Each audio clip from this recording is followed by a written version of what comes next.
اللعين الرجيم بسم الله الشرفاء الذي نذهب الله عنهم الرجس وطهرهم تطهيرا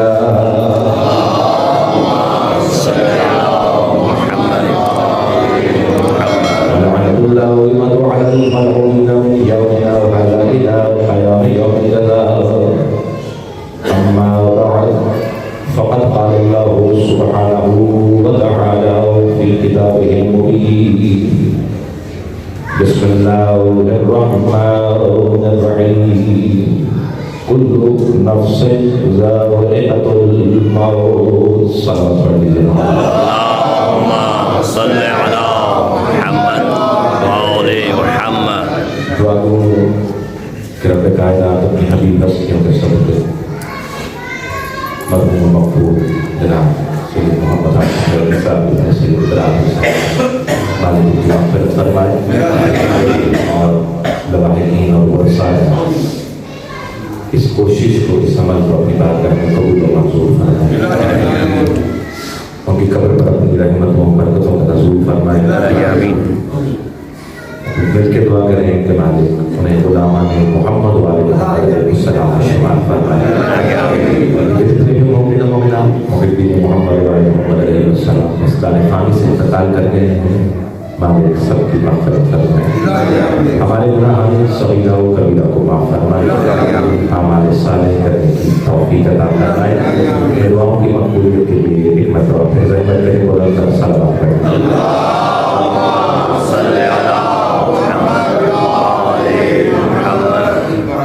دعا کے لیے جمع زندگی ایک ایسی شے کا نام ہے جس نے ختم ہونا. اکثر محفلوں میں بیٹھ کے تذکرہ ہوتا ہے کہ یہ نیکی کا زمانہ ہی نہیں اور لوگ موقع نہیں دیتے لیکن زندہ رہتے ہوئے کسی دوسرے کو نیکی کرنے کا موقع نہیں دیتے. لیکن ایک مرتبہ پھر خاص کر نوازی ہے ان ہستیوں کی ان لوگوں پر کہ جو ان سے متمسک ہونے کا دعویٰ کرتے ہیں اور محبت رکھتے ہیں کہ لوگ زندہ ہو کے نیکی کرنے کا دعویٰ نہیں ان کو موقع نہیں دیتے. ہمارے ہاں لوگ رخصت ہوتے ہیں تو ایک مرتبہ پھر زندوں کو موقع دیتے ہیں کہ وہ کچھ نہ کچھ نئے کام کریں. یعنی کہ مومن جب دنیا سے رخصت ہوتا ہے اس کے مومن ہونے کی یہ دلیل بھی ہوتی ہے کہ لوگ اس کے لیے اکٹھے ہو کر قرب محمد والے محمد علیہ السلام کی کوشش کرتے ہیں. یہ مقام ہے یقیناً وہ بزرگ ہستی جو ہمیں چھوڑ کر کل پیغام لے کر دنیا سے رخصت ہوئی ہے بہت ہی شفیق انسان ایک لمبی رفاقت بھی رہی ہے اس حوالے سے کہ میں تو غیر حاضر ہو جاتا تھا بعض اوقات مسجد سے لیکن وہ غیر حاضر نہیں ہوتے. سبحان اللہ. اس قدر پابندی سے میں نے مسجد کو آباد رکھا یقیناً یعنی کہ اس میں کوئی دو رائے ہے ہی نہیں. میں یہ کہوں یا نہ کہوں طے شدہ بات ہے وہ اس وقت بہت ہی بہترین جگہ پر موجود ہے. سبحان اللہ. دعا کو ان کے لواحقین کے لیے مالک ان کو اس دکھ کو برداشت کرنے کی ہمت و طاقت عطا کرے. بہرحال ایسے موقع پر جو گفتگو ہوتی ہے آپ سنتے رہتے ہیں طول بھی نہیں دینے بعد وہ ہم لوگوں کو زیادہ پریشان بھی نہیں کرتا لیکن کچھ نہ کچھ پیغام ضرور جانا چاہیے اس طرح سے. اس کے لیے حاضر میں کوشش کروں گا کہ کچھ نہ کچھ حق ادا کر سکوں. انسان کا دنیا میں آنے کا مقصد روز اول سے بہت ہی واضح ہے.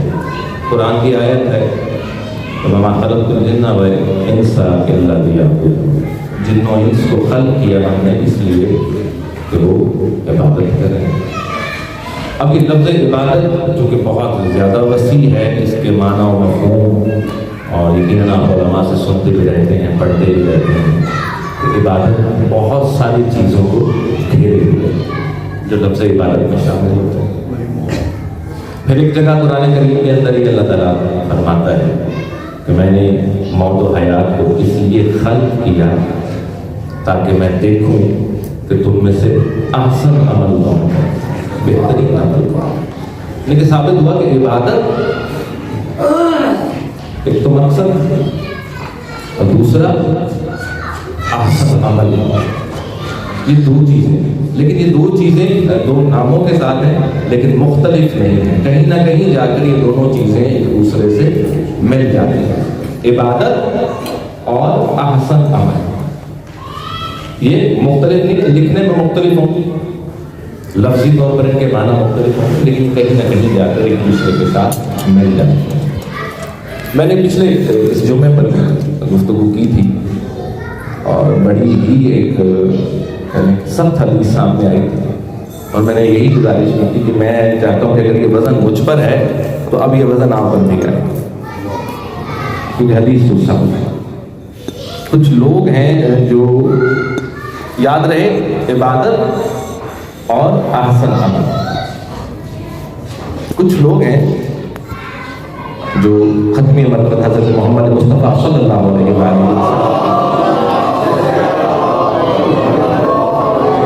بارگاہ میں ہیں اور سوال کرتے ہیں کہ یا رسول اللہ، ایک شخص دن میں روزہ رکھتا ہے اور پوری رات عبادت میں گزارتا ہے،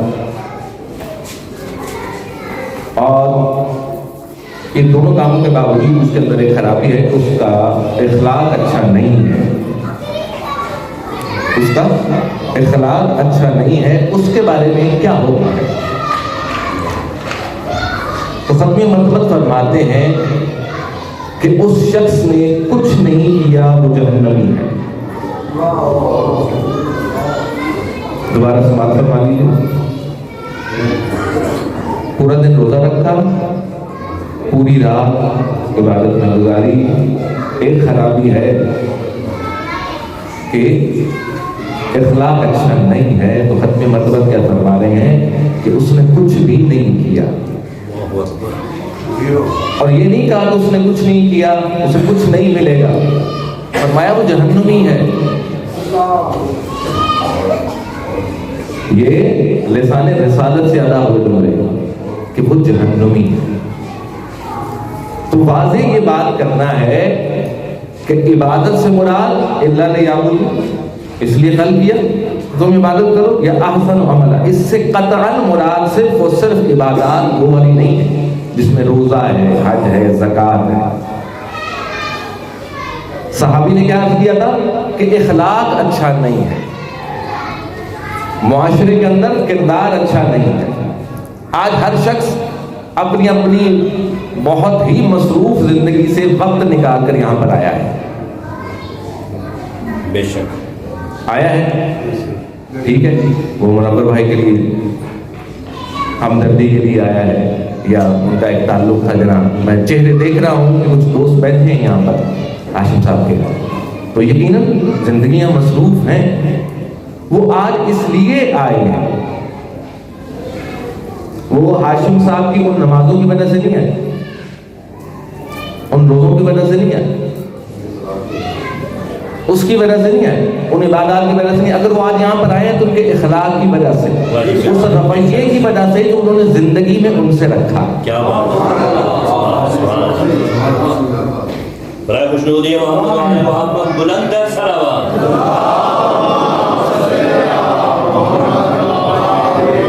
یہ اس رویے اور اخلاق کا نتیجہ ہے کہ اپنی مصروف ترین زندگی میں سے وقت نکالا ہے کہ میں کیونکہ وہ رخصت ہو گئے ہیں تو کچھ نہ کچھ اپنی طرف سے، ٹھیک، تو یہی ختمی مرتبہ فرما ہے عبادات سے۔ اور پھر میں نے وہی جمعے پہ اس بات کو آگے اس طرح سے بڑھایا تھا کیونکہ اسلام ایک مکمل ضابطۂ حیات ہے۔ میں نے یہ گزارش کی تھی کہ اسلام آپ کو نہ تو نمازی بنانے کے لیے آیا، نہ روزہ دار بنانے کے لیے آیا، نہ کسی اور ایسی عبادت کے لیے۔ اسلام اصل میں اس لیے آیا کہ وہ ہمیں انسان بنائے، اور صرف انسان نہیں، ایک اچھا انسان بنائے۔ اب یہ ایک اچھے انسان کی خصوصیت ہے کہ وہ نماز پڑھتا ہے، یہ وہ ایک اچھا انسان ہے جو روزہ رکھتا ہے،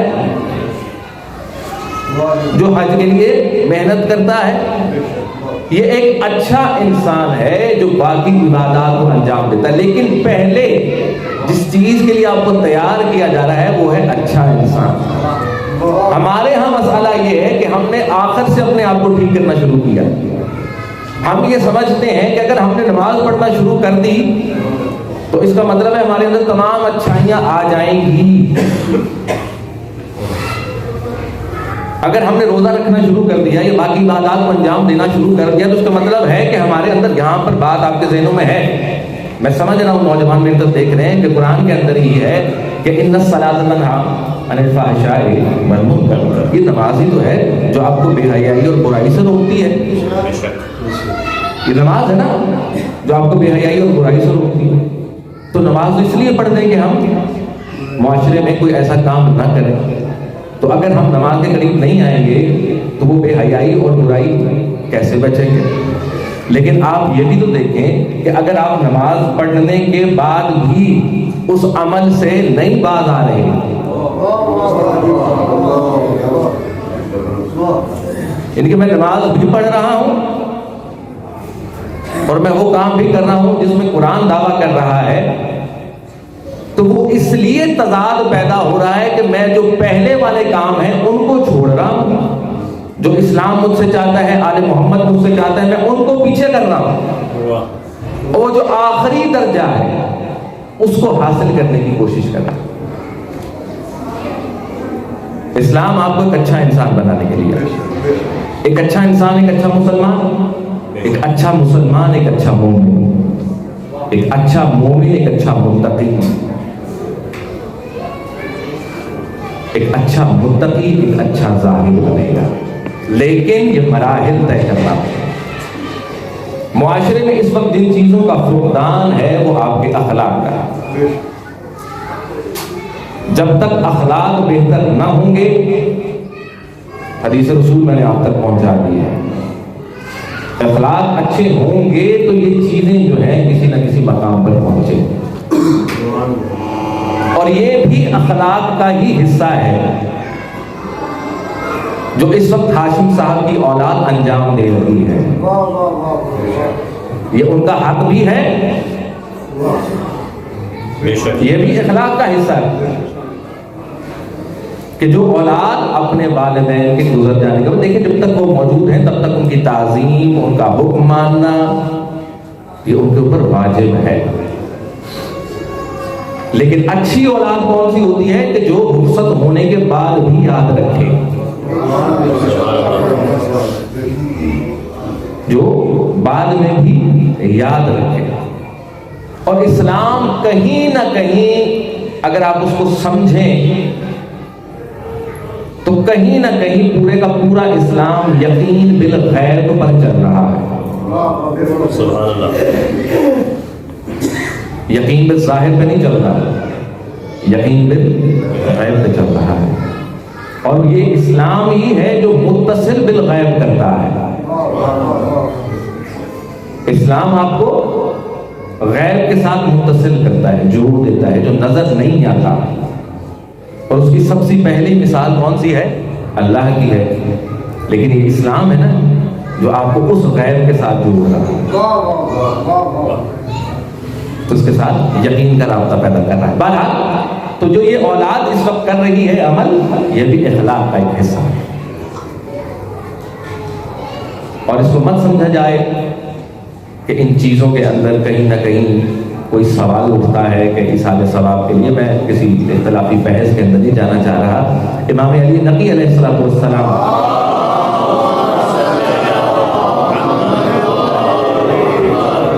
جعفر صاحب کی سماعت فرمائے گے۔ امام علی نقی علیہ السلام تشریف فرما ہے صبح منگرام میں، ایک شخص شرف حاصل کرتا ہے قدم بوسی کا، امام کے پاس بیٹھا ہے، کہتا ہے کہ مولا میں حج کر کے آیا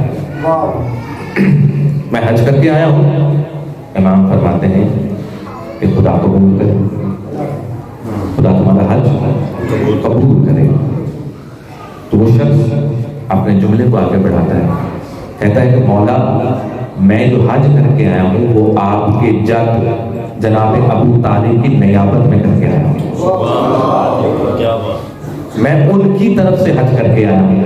کہتے کہ امام نے اپنی نشست چھوڑی, اس کو گلے سے لگایا, کہتے آپ ان سے مبارکباد لیں. فقہا نے جب اس واقعے کو نقل کیا ہے نا تو اس کو آگے بڑھایا ہے اس طرح سے کہ حضرت علی علیہ السلام اپنے دور خلافت کے اندر ہر سال ایک شخص کو مامور کرتے تھے اس کام پر کہ وہ ان کے بابا جناب ابو طالب کی نیابت میں حج کر کے آئے. اب یہ دو معصومین کا یہ عمل اجماع معصومین بن چکا ہے. تو یہ ایثار اس طرح سے, اور اسی طرح امام جعفر صادق علیہ السلام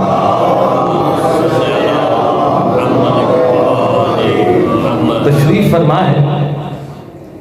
راوی نے سوال کیا کہ یہ بتا رسول اللہ کیا یہ بہتر ہے کہ اگر ہم آبائے پیغمبر اپنے اعمال میں یاد رکھیں؟ معصوم بغیر کسی توقف کے فرماتے ہیں اگر کیا, یہ تو ہمارے دوستوں کی عادت ہونی چاہیے. یہاں پر اگر کا تو سوال ہی نہیں ہے. جو ہمیں مانتے ہیں, جو ہم سے محبت رکھتے ہیں, ان کی یہ عادت ہونی چاہیے. تو میں اسی حوالے سے کہ علماء نے کیا فرمایا ہے, علماء اس بارے میں فرماتے ہیں کہ ویسے تو اس کو شب جمعہ اس عمل کو انجام دیا جائے, ایک طریقہ بتایا ہے انہوں نے کہ کس طرح سے ان کو یاد رکھنا ہے. اور آصف بھائی بھی موجود ہیں, یہ بھی سماعت فرما لیں. آپ نے ان کے لیے بھی کرنا ہے اور اپنے مرحومین کے لیے بھی کرنا ہے. تو جتنے سن لیں گے اگر وہ اس عمل کو جاری رکھیں, علماء فرماتے ہیں کہ اس کی فیوز و برکات آپ کے اوپر بہت جلد ظاہر ہونا شروع ہو جائیں گے.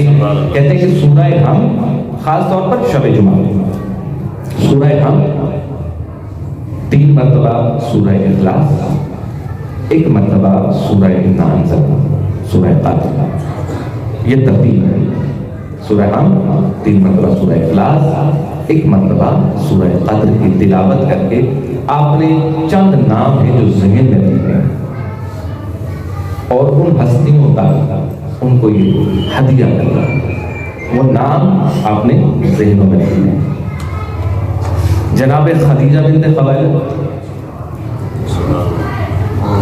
جناب ابو طالب, جناب فاطمہ بنت اسد, جناب عبداللہ ابن عبد المطلب اور بی بی آمنہ,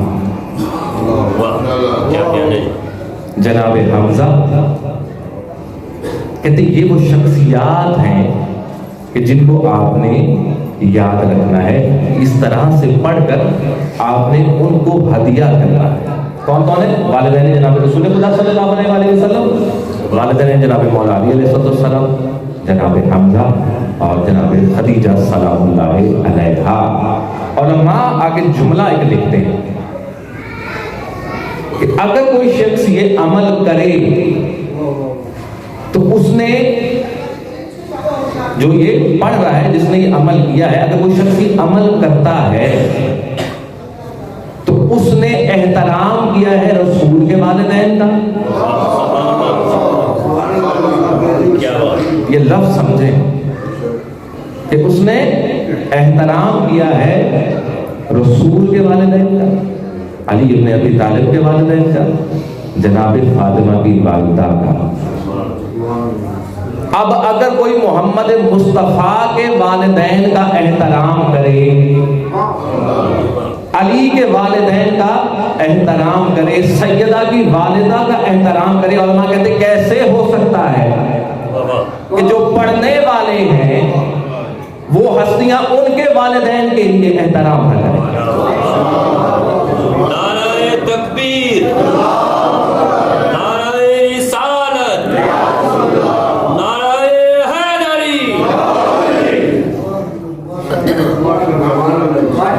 بہت ہی سادہ سی بات ہے، اس کو ذہن میں رکھیں. اور یقیناً میں اس عقیدے پر نہیں ہوں کہ ان کو ضرورت ہے ہدیہ کرنا ہے، ان کو ہدیہ کرنا ہے. ان کے احترام میں آپ ہدیہ کریں. آصف بھائی، ان کے والدین کو آپ یاد رکھیں، آپ کے والدین کو وہ ہستیاں یاد رکھیں. تو یہ بھی اخلاق کا ایک حصہ ہے. اولاد رہ جاتی ہے، والدین رخصت ہوتے ہیں، نظام قدرت ہے. خدا جن کے والدین موجود ہیں ان کے سروں پر ہمیشہ سلامت رکھے. لیکن نظام قدرت کچھ اس طرح کا ہے کہ جو آیا ہے اس نے جانا ہے، اور دیکھنے میں یہ آتا ہے کہ جو پہلے آتا ہے وہ پہلے چلا جاتا ہے. دعائیں ہیں جناب ہاشم صاحب کے لیے کہ مالک کو کر پڑھ کر جنت نصیب فرمائے اور ان کے اولاد ان کے لیے صدقہ جاریہ بننے کی توفیق عطا فرمائے. یقیناً یہ ان کے لیے صدقہ جاریہ ہیں اور ہمیشہ رہیں گے. اور اس صدقہ جاریہ کا ایک بہترین طریقہ یقیناً جو آج برپا کیا گیا ہے یہ آگے بھی ہوتا رہے گا. مسئلہ معاشرے میں یہ ہے کہ اخلاق کی کمی ہے، جس کے اوپر میں بات کر رہا ہوں. اپنے اخلاق کو جس قدر بہتر بنا سکتے ہیں. تو میں نے عرض کیا کہ عبادات قابل قبول نہیں ہے اس شخص کی کہ جو اخلاقی طور پر بہتر نہیں ہے. اور یہ اخلاق آپ نہیں طے کریں گے، اخلاق کو آپ نہیں طے کر سکتے. اخلاق کو بھی آپ نے طے کرنا ہے کس روشنی میں؟ آل محمد علیہ السلام کی روشنی. جو انہوں نے طے کیا ہے وہ اخلاق ہے، جو آپ طے کر رہے ہیں وہ اخلاق نہیں ہے. میں نے جمعے میں بھی یہی بات کی تھی کہ اگر کوئی شخص کہتا ہے کہ جب میں حق پہ ہوتا ہوں تو میں ڈٹ جاتا ہوں، میں نہیں دیکھتا کہ میرے سامنے کون ہے، یہ کون طے کرے گا کہ جب حق پہ ہوں تو آپ نے نہیں دیکھنا کہ آپ کے سامنے کون ہے؟ آپ نے اس حالت میں بھی انہی کی طرف دیکھنا کہ آپ حق پر بھی ہیں، آپ کے ساتھ زیادتی بھی ہو رہی ہے، لیکن آپ خاموش ہیں. گھروں سے آپ نماز کے لیے نکلتے ہیں، دیکھیے یہ اس قدر باریک معاملات ہیں کہ ایک لحظے کے اندر عبادات الہیہ خاص طور پر ایک لحظے کے اندر آپ کے علم میں بھی نہیں ہوتا اور یہ ظاہر ہو چکی ہوتی ہے. اس قدر خطرناک صورت ہے. میں گھر سے نکل رہا ہوں نماز کے لیے، میری بہن مجھے پیچھے سے آواز دیتی ہے کسی کام کے لیے، اور میں اس کو اچھے طریقے سے جواب دے کر نہیں آیا، اور اپنے آپ کو یہ سمجھا رہا ہوں کہ اس کی بات سننا اتنا ضروری نہیں، میں تو نماز پڑھنے جا رہا ہوں. میرا عمل اس سے کہیں بڑا ہے نا. اسی طرح والدین کے ساتھ ہوتا ہے کہ مائیں اکثر کسی کام کے لیے بچے کو روک رہی ہوتی ہے، وہ بھاگ رہے ہوتے ہیں آگے. تو آپ کی جتنے بھی کسی عظیم عبادت کے لیے جا رہے ہیں، اس وقت اخلاقی طور پر سب سے زیادہ جو واجب ہے اس آواز پر لبیک کہنا ہے. خدا اپنے آپ کو پیچھے کرتا ہے. حدیثیں آپ نے سنی ہوئی ہیں کہ رسول خدا فرماتے ہیں نا ایک جگہ کہ میری یہ تمنا تھی کہ میری ماں زندہ ہو، میں حالت نماز میں ہوتا، وہ مجھے آواز دیتی، میں نماز توڑ کر ان کی آواز پر لبیک کہتا. یہ مقام والا. لیکن یہاں پر معاملات کچھ اور ہیں. میرا ہمسایہ مجھ سے تنگ ہے، میں روز اپنے گھر کا کوڑا اس کے گھر کے آگے پھینک دیتا ہوں. لڑائیاں ہو چکی ہیں لیکن بات نہیں آتا. لیکن مسجد جانا نہیں چھوڑ رہا. مسجد میں میری جگہ بھی پکی ہے، اس جگہ پہ کوئی کھڑا بھی نہیں ہو سکتا. یہ مسجد میں آنے کے بعد کا حال بتا رہا ہوں کہ مسجد میں میری جگہ پکی ہے، نہیں چھوڑوں گا کوئی جگہ. کوئی آئے گا تو ہو سکتا ہے یہاں تک معاملات بھی دیکھے گئے ہیں کہ لوگ دھکا دے دیتے ہیں جس جگہ پہ کھڑا ہوتا نمازی. کیا آپ کو نہیں پتا کہ یہ میری جگہ ہے؟ میں وہی تو کہہ رہا ہوں کہ اصول آپ نہیں طے کر سکتے. یہ اصول طے ہو چکے ہیں، آپ نے صرف ان کو فالو کرنا ہے. آپ اپنا نیا اصول بنا کر پیش نہیں کر سکتے. میرا ہمسایہ مجھ سے تنگ ہے، میرے دوست مجھ سے تنگ ہے، میرے عزیز و اقربا مجھ سے تنگ ہے، اخلاقی طور پہ میں گرا ہوا شخص ہوں، مسجد جانا نہیں چھوڑ رہا. وہ نشان دکھا کے لوگوں کو ڈراتا بھی ہوں، مرغوب کرنے کی کوشش بھی کرتا ہوں کہ دیکھیں کس قدر بڑا محراب ہے میرے ماتھے کے اوپر. لیکن اخلاقی طور پر اگر میں گرا ہوا تو دنیا کی کوئی بھی عبادت مجھے بلند نہیں کر سکتی. نہ وہ روزہ، نہ وہ نماز، نہ وہ حج، نہ وہ زکات، کچھ بھی بلند نہیں کرے گا جب تک میں اپنے آپ کو اخلاقی طور پر بلند نہیں کروں. جب تک میرے اخلاق میں خوبصورتی نہیں آئے گی، میری عبادات قبولیت تک نہیں پہنچے گی. اور پھر میں ایک بہت چبھتی ہوئی بات کر کے اپنے بیان کو ختم کر رہا ہوں. ابھی تک نماز روزے کی بات ہے، سب بڑی خاموشی سے سن رہے ہیں، سمجھ آ رہی ہے. ہم عزاداری کو بھی تو عبادت کہتے ہیں، عزاداری بھی تو عبادت ہے. اور اگر میں اخلاقی طور پر اس قدر بلند نہیں ہوں، میں اس کے حلقے میں نہیں کھڑا ہو سکتا، وہ میرے حلقے میں نہیں کھڑا ہو سکتا. وہ نوحہ پڑے گا میں نہیں جاؤں گا، ان کی مجلس پر میں نہیں جاؤں گا، وہ میری مجلس پر نہیں آئیں گے. یہ اصول کون بنا رہا ہے؟ یہ کس نے بنا کر دیے ہیں اصول؟ اخلاقی طور پر اس قدر ہم نیچے گر چکے ہیں، اتنا نیچے گر چکے ہیں کہ ہم نے اس کے بارے میں سوچنا بھی چھوڑ دیا ہے. اب ہم یہ کہتے ہیں کہ اسی طرح ہوتا ہے، ایسا ہی کرنا پڑے گا. کیوں کرنا پڑے گا؟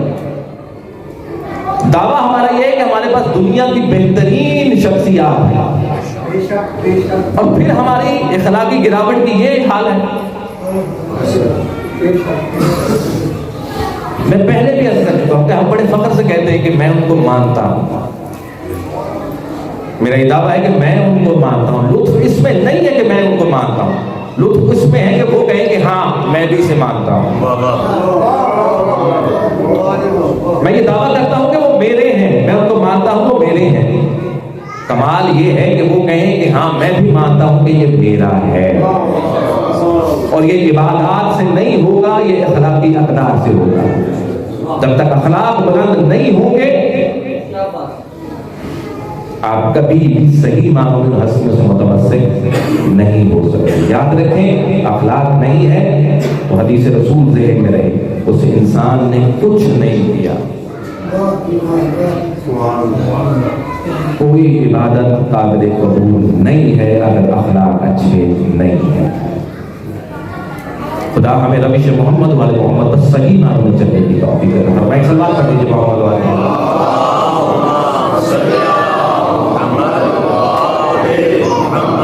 جائیداد کے حصے ہیں، حق مانا جا رہا ہے، انتظار کیا جا رہا ہے. بعض کا تو یہاں تک بات چلی جاتی ہے کہ ہم کسی کے مرنے کا انتظار کر رہے ہیں، اس کو حصہ ہم دینا پڑے. اگر کسی کی اولاد نہیں ہے، بلا وجہ سے رشتہ داروں نے اس کے اوپر نظر رکھی ہوتی ہے کہ اس کا کوئی بچہ نہیں ہے، تو یہ چلا جائے گا. اب یہ ٹھیک ہے، شریعت کے اندر معاملات ہیں، لیکن آپ کو شریعت یہ کہا ہے کہ آپ کسی ایسے شخص پر نظر لگا کے رکھیں کہ جس کی اولاد نہیں، اس کی جائیداد پر نظر لگا کے رکھیں. شریعت آپ کو یہ کہہ رہی ہے یہ وہ ہے جو میں نے خود بنایا ہے، اور میں اس پر حق سمجھتا ہوں کہ ان کے کون سے بچے ہیں، یہ تو رخصت ہو جائیں گے، تو جو کچھ ہے وہ ہمارا ہی ہے. تو خدا را تھوڑا سا سوچیے، زندگی ختم ہونے والی چیز کا نام ایک عمل کا حساب دینا ہے، سوال ہوگا. رسول خدا نماز روزہ حج زکات سب کو زیرو کر رہے ہیں صرف ایک وجہ سے. اور اگر آپ اس کے اندر ہی آپ اپنے آپ کو صحیح نہیں کر پا رہے تو دنیا کا کوئی مولوی، کوئی ممبر، کوئی درس. اخلاقیات شروع ہوتی ہیں آپ کے اپنے گھر کے اندر سے. آپ کا بچہ، آپ نے اس کو اپنے سامنے پلتا بڑھتا دیکھتے ہیں، آپ نے اس کی پرورش کرنی ہے، اس کو سکھانا ہے کہ اخلاق کیا. میری بات میں طویل ہو رہی ہے، میں معذرت خواہ ہوں، لیکن ایک چھوٹی سی مثال. کہ ویسٹ کے اندر ہر قسم کا گناہ ہے اور روز مسجدوں میں دعائیں ہوتی تھی بربادی کے لیے، کیوں قبول نہیں ہوتی؟ اسرائیل کیوں نہیں تباہ ہو رہا؟ کوئی ایک تو سچا مسلمان ہوگا، کوئی ایک تو مومن ہوگا کہ جس کی دعائیں قبول ہو جائیں، کہ اسرائیل تباہ ہو جائے۔ اس نے ہماری ایسی تیسی کر دی ہے، امت مسلمہ کو اکٹھا نہیں ہونے دے رہا، امت مسلمہ اکٹھا ہونا چاہ ہی نہیں، کیسے ہوگی؟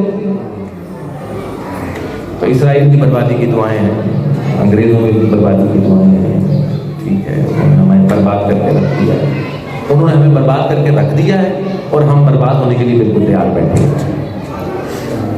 وہ کوئی چیز پھینکتے ہیں اور ہم تو انتظار میں کہ آئے بسم اللہ اس کو استعمال کریں۔ تو ویسٹ کے اندر بہت سی خرابیاں ہیں، لیکن ان کے اگر آپ اخلاقی اقدار کو دیکھیں تو معذرت کے ساتھ وہ ہم سے بہت بناتے ہیں۔ میں نے جمعہ پہ بھی یہ مثال دی، پھر یہ مثال دے رہا ہوں، بھائی میرے ساتھ تھے، ہم ایک جگہ رکے، وہاں سے ہم نے رستہ پوچھا، مجھے رستے گائب نہیں تھا، اس آدمی نے مہربانی کی، اس نے مجھے رستہ بتایا، اس نے مجھے رستہ بتایا، میں نے اپنی گاڑی کا شیشہ اوپر کر دیا۔ ساتھ جو بھائی میرے بیٹھے ہوئے تھے بڑے، انہوں نے کہا کہ آپ نے اس کو تھینک یو کیوں نہیں بولا، آپ نے اس کو شکریہ کیوں نہیں کہا؟